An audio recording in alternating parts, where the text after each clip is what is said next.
তো আমরা আজকে বাবার বাড়ি এসেছি লালগোলায়। তো তার জন্য আজকে মা আমাদের জন্য কী কী রান্না করেছে চলো তোমাদের সাথে সেটা শেয়ার করি। তো চলো দেখো, নিশ্চয়ই আজকে ভালো মেনু হবে, যেহেতু অনেকদিন পরে এসেছি। ভালো মন্দ রান্না হবে। আর ছাদে প্রচণ্ড রোদ, তার জন্য আমি কাপড়ের পেছনে ক্যামেরাটা করছি। তো চলো দেখতে থাকো। তো চলো দেখি আজকে কি কি মেনু হয়েছে। তো প্রথমেই এখানে স্যালাড কাটা ছিল, আর আমাদের পাপার জন্য ওখানে খাওয়া রেডি করা ছিল, তাও ওটাও দেখিয়ে দিলাম তোমাদেরকে। আর এদিকে রয়েছে আলু পেঁয়াজ কলি ভাজা, চাটনি, তার নিচে ছিল চাটনি। আর এই হাঁড়িতে কী আছে, এই হাঁড়িতে রয়েছে ফ্রাইড রাইস।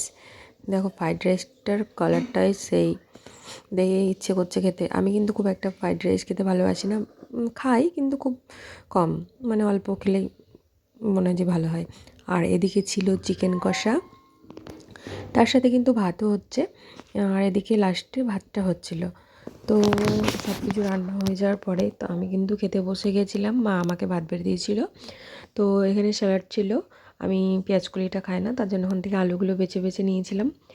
আর এদিকে ছিল ফ্রাইড রাইসের সাথে চিকেন কষা, ভাতের সাথেও সেই চিকেন কষাই ছিল, অন্য কিছু তরকারি আর লাগে না চিকেন হলে।